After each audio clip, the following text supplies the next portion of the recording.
Have you ever gone to install a power supply in your case and you're like, man, there's just not a lot of room between the back of the power supply and maybe a hard drive cage or something like that. And you have to try and make the choice whether or not you want to buy a power supply that has the plugs on the side or the plug in a traditional position. Well, what if your power supply could actually rotate based on the orientation you want to install it? Well, now you can. It rotates. So Jay likes boats. USS Fletcher, torpedoes, and agility. No. He really likes boats. I'm the Bismarck, I shoot big guns. Oh no! He really likes boats. The IJN Yamato, the true fear in the Pacific. And when he's not playing with his boats, he is building his boats. Done. And when he's not building those boats, he's playing with those boats. Online, in World of Warships. The holiday season is officially live in World of Warships, and this December is packed with festive rewards. Just by logging in, you can grab a free Tier 9 ship, plus 2 permanent camouflages and 2 Santa gift containers. Jump into the cozy Nordlishan port, decorate the Christmas tree just by playing, and open the advent calendar each day for a holiday story and a daily reward. Fan favorites are back too, like asymmetric battles, snowflakes, new commanders, and even the event pass. And new this year is Santa's Ultra gift containers, a collector's dream with better chances at rare ships, doubloons, coal, elite commander XP, and bonuses. So whether you're new or returning, use my link below to register, grab invite rewards, and celebrate the holidays in World of Warships. So yeah, he really likes boats. Yeah.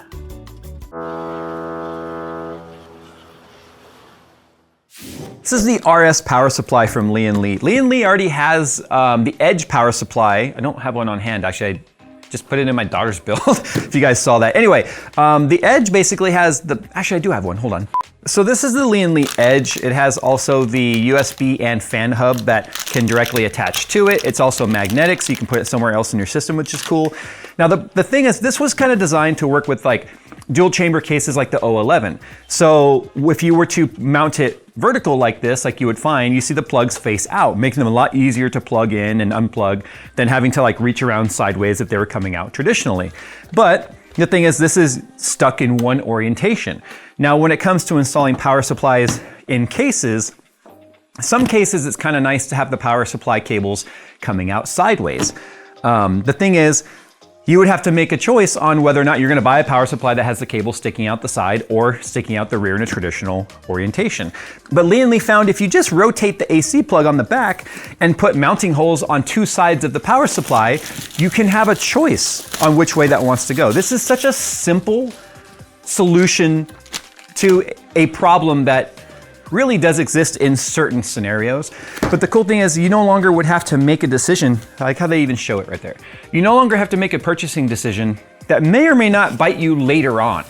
Also too, unlike other brands out there that do this, Corsair, these are normal size cables with normal size plugs. And I've always been a little concerned about the micro style plug on the power supplies. Now, it might be just unfounded worry, but if what we've seen, you know, from 12 volt high power and 12 volt 2x6 connectors at the size of those connectors and those crimps is any indicator, making the whole power supply that tiny has always been a worry of mine.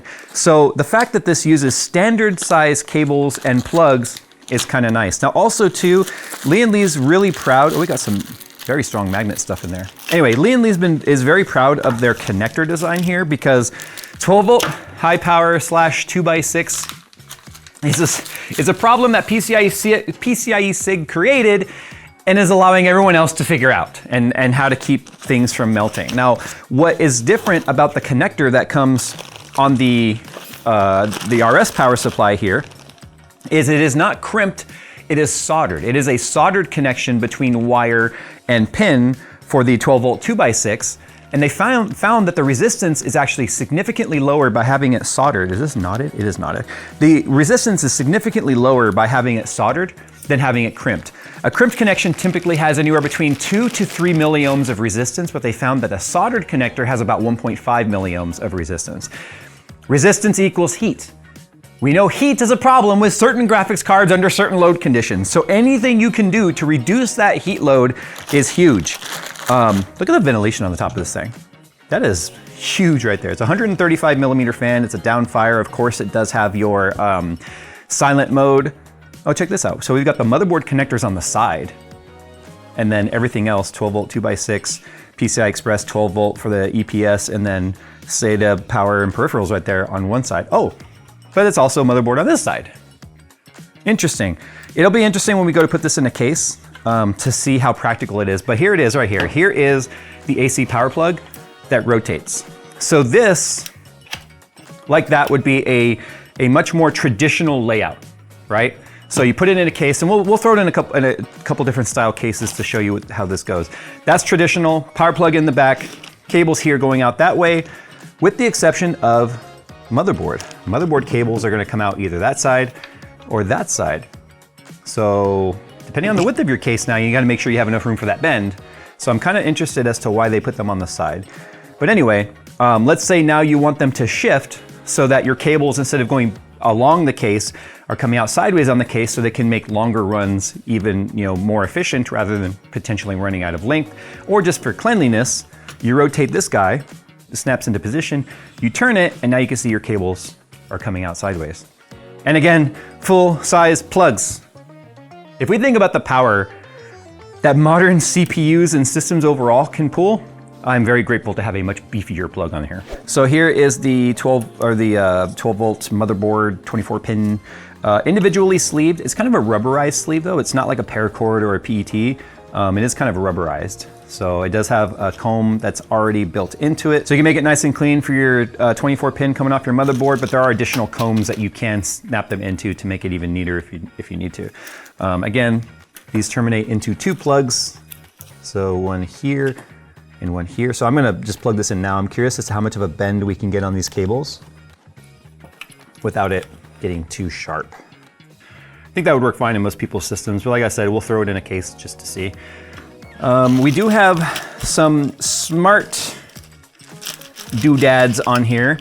That's because it also has this guy right here, which is pretty awesome because the L-Connect software has been pretty solid. I've used it for quite a while. And this is just a USB hub right here. So it allows one USB 2 to turn into 4 USB 2. Now that's pretty nice when it comes to attaching different peripherals and stuff to your system that maybe require using a USB 2. The reason why this is important is Lian identified a lot of motherboard manufacturers have started removing the amount of USB 2s that are on your motherboard in lieu of having maybe 2 USB 3.0 headers and a USB-C. Now you can put a breakout cable on a USB 3 and break it out into more USB 2 motherboard headers, but USB 2 can do the same thing. And if you're using it for just communication for devices that are in a system, fan hubs, fan controllers, AIOs, whatever, you can break it out 4 ways like this and it'll be just fine. It's not like it's driving USB devices like keyboards and mice and stuff like that. So that's kind of nice to have. Here is another standard USB 2 header to the motherboard type connector, and then standard USB 2 to USB 2. So if let's say you're already using that for something else, you could literally plug this in like this, and then plug that into your motherboard if you wanted to. So you have options. Most of the USB power supplies, or excuse me, the Lian Li power supplies are coming with that hub. Now, the hub that actually comes over here with the edge, it's kind of like one step further, where it has a fan hub built into it too. So you could obviously control fans with Lian Li's L-Connect and or use a direct pass-through to have your motherboard connected. I mean, you can technically plug it into the power supply and sticking it in. Or if you're gonna use it remotely, it has a SATA power plug on the end. So you can, let's say this is your case, you can just magnet it somewhere in your case, and then you've got your USB breakout box. I'm kind of surprised this one doesn't include the fan header, to be honest, but I'm sure they have their reasons. I'm always so grateful when this plug exists. If you're running a stack of say 2.5-inch drives in a standard drive cage, it's so nice to have that spacing already standardized, because it is standardized in drive cages. Whether you're using spinning drives or 2.5-inch SSDs, just to have it plug into all your drives. It's just a nice, neat way of doing it. I used to, because they would be like that far separated standard, and then you'd have, several of them. I would have to like fold the cable in between the drives so the cable's doing this, going in and out. But I love when those connectors are included. Even though I don't run any drives that use it, it's still nice too if you're gonna be plugging in other, say like hubs and things like this, to be able to, right? So if that were your case, you could just do it like that.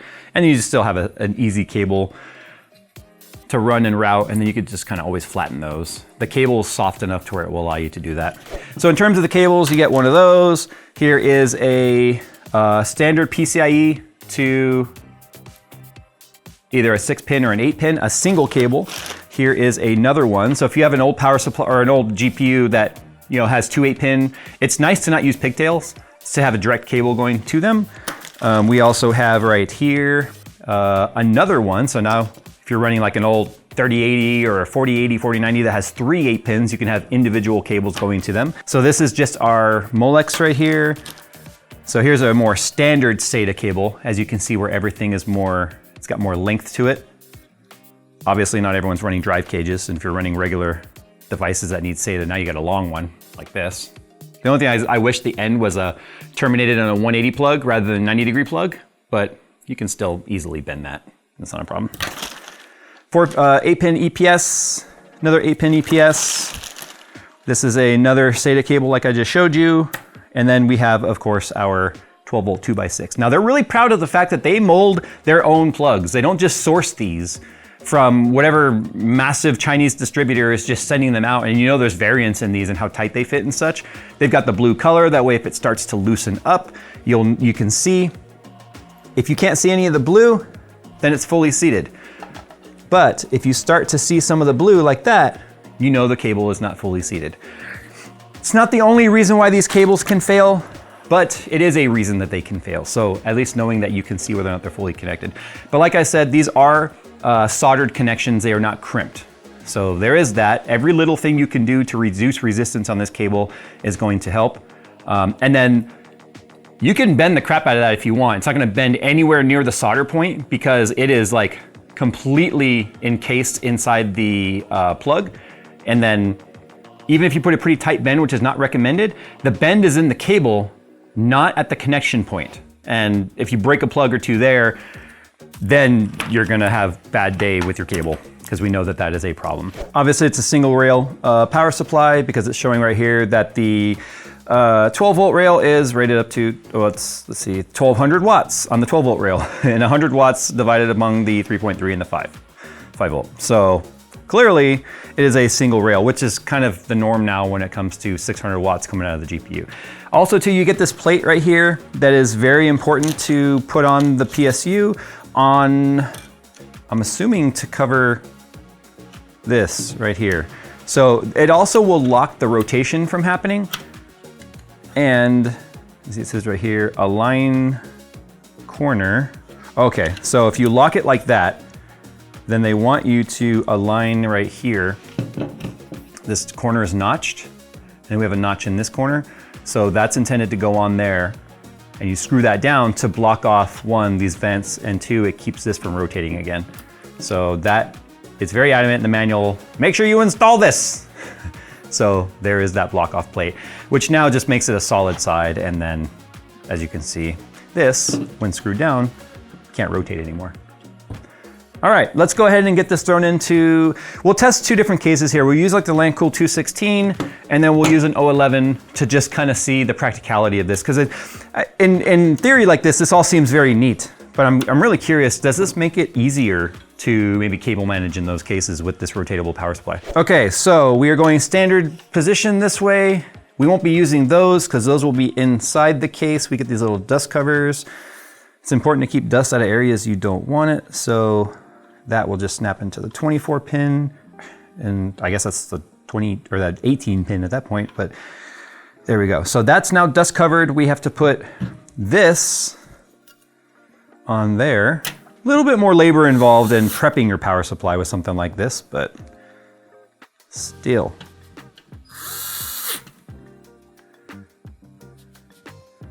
Okay. I think it's fair. I think they just don't want any spare cables or headers or pokey bits to stick in. Yeah, I mean, that seems reasonable as far as I'm concerned. Okay, so we're in standard layout. So, I don't know, let me just hook up a 12-volt 2x4, or 2x6, sorry. It's a wood. Really, the only thing that'll feel different about this is the way that the motherboard cable is coming off. Which is weird to me because that's not normally the one I feel I need more length on. Normally I feel like I need more length on the EPS power. Like on a big case, it's a long run up normally. Okay, so on a very modern system, that's about all you would need to plug in unless you're running some sort of fan controller or something that uses SATA. I guess we can just assume we were using that, but yeah, this is, oh, and this is a split cable right here. I forgot to show that one. So this way they can go off two different directions if you have components that need SATA power. And we'll plug that in, I don't know, right there. Okay, so this will go in facing down. Sure, I'll just put it in two. All right, so that's in there. Doesn't rotate, it's blocked obviously because it's mounted down. Still interesting to us, the location of the 24 pin, but here's the other component cables right there. You can see I do have the bottom hard drive mount still installed. I could technically, let's see. This will be interesting to test the shift too, because let's say you have an AIO or something on the front and you have to move this to the rear position. That puts it closer to the power supply, like that. So, yeah, there's still plenty of room this way, but the shift would still be nice if this area was getting utilized by something. Okay, so there's that. But like I said, I do still think it's a little interesting that we've getting that extra length because it's only gonna go to like right there. But, I mean, here's the thing. I think that does seem to be kind of natural though, like that. Okay, these are really just getting on my nerves here.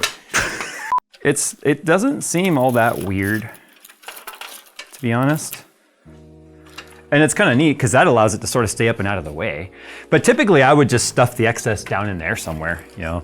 Let's say for instance, this is, so here's my 12 volt high power, which has to technically, or this is my 8-pin EPS, that's gonna kind of come back past that 12 volt connector.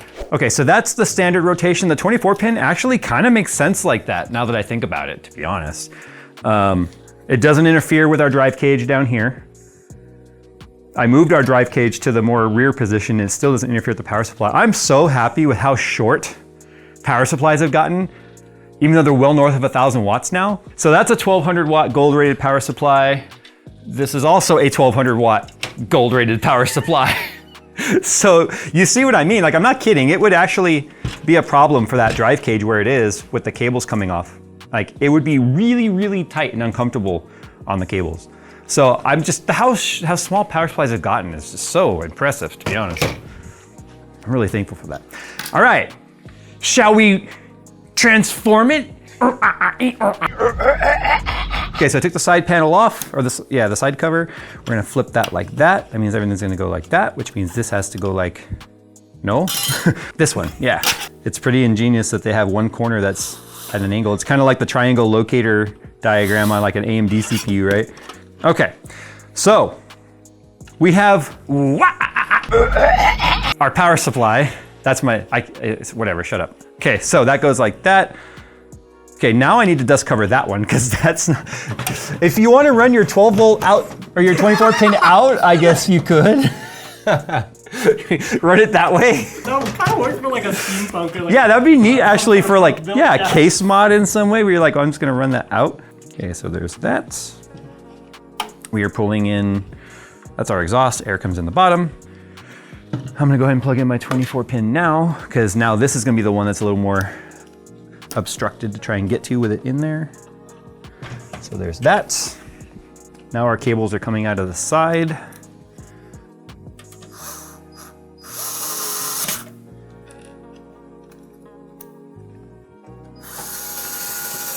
Okay, so here's our EPS power.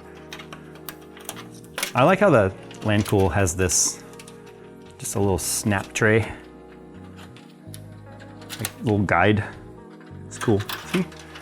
Boom. And then if you needed less length, you can just pull it straight down like that. Look at that. EPS is just hiding away right there. Now, we would use this channel for our 12 volt 2x6. And there are no combs on this, so it's gonna kind of fan out and do silly things right now as I'm trying to manipulate it. So there's that. Okay, so that's sort of up and out of the way. tighter a little bit. And then 24 pin. There's still plenty of room to stick it up there with that. Whoop, come on. I would probably just put a zip tie on these to keep them from fanning out. And then like that. So they would just be together there. There. Into there. And like I said, zip tied to make them neat. And that's all the front panel connectors. So this kind of is in the way of the hard drive cage a little bit. Something to keep in mind. I feel like with it in the standard orientation was better for this particular case. So if I was able to kind of get that up out of the way, then we'd be okay with our drive cage, drive sled. Yeah, I think we'll be perfectly fine with the side panel because it does have this cavity. There's about another 3 millimeters worth of depth right there.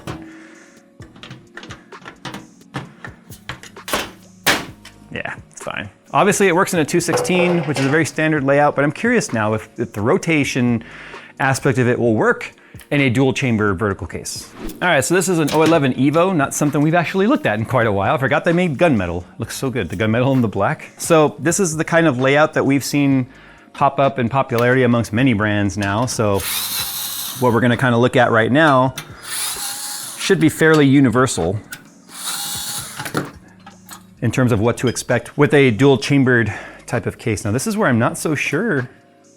So, okay, this is the way, so this is shifted. In this case, we have a little bit of a, I can't remember if these cages can go up. Nope. Like we could take the cage out if we wanted more clearance. But as you can see, it's kind of tight here, but it works. If you plug in everything first, right? And then you put it in, it's not too much of a problem. But if you're gonna try and plug something in after the fact, it's gonna be kind of difficult. You'd have to take the drive cage out. I just think it's important to plug in all your cables first and then mount it.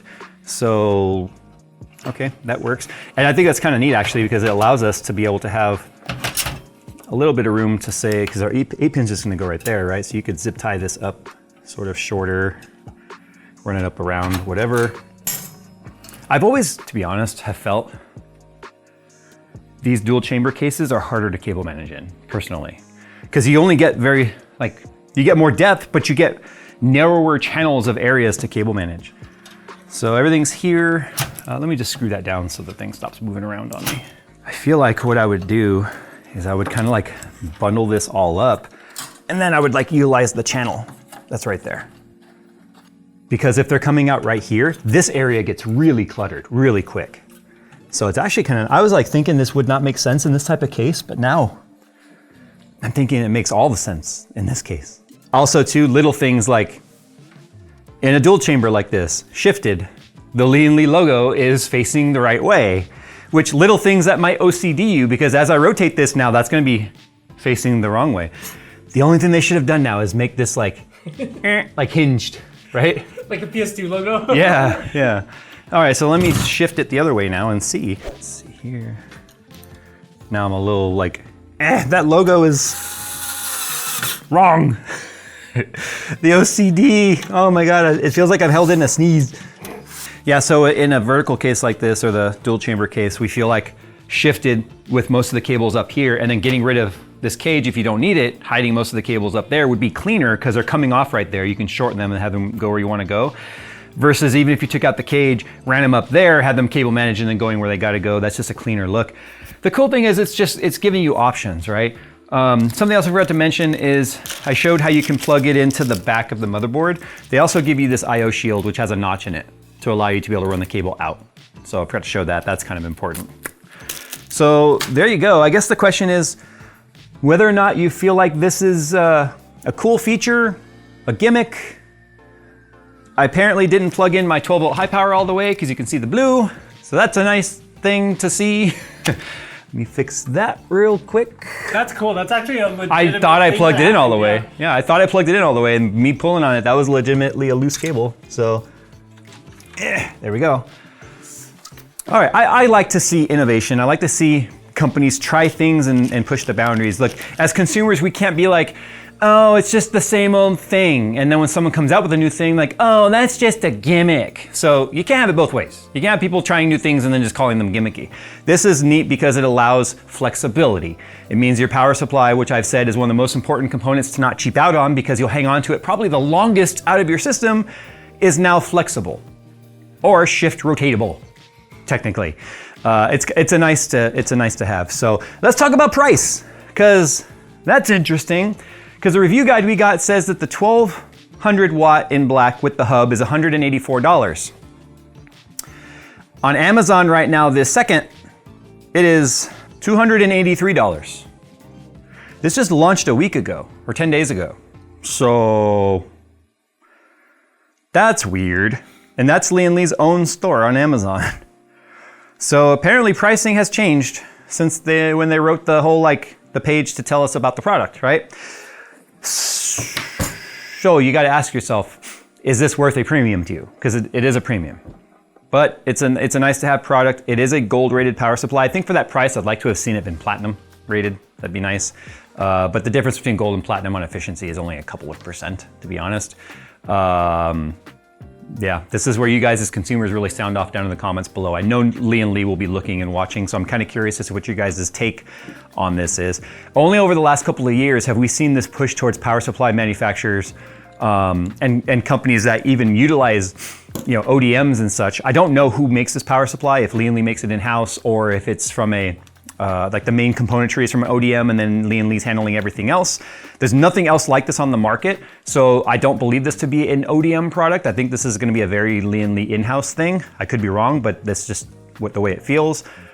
I am happy to see these types of innovations happening because as case designs have changed, the power supplies kind of had to evolve with that.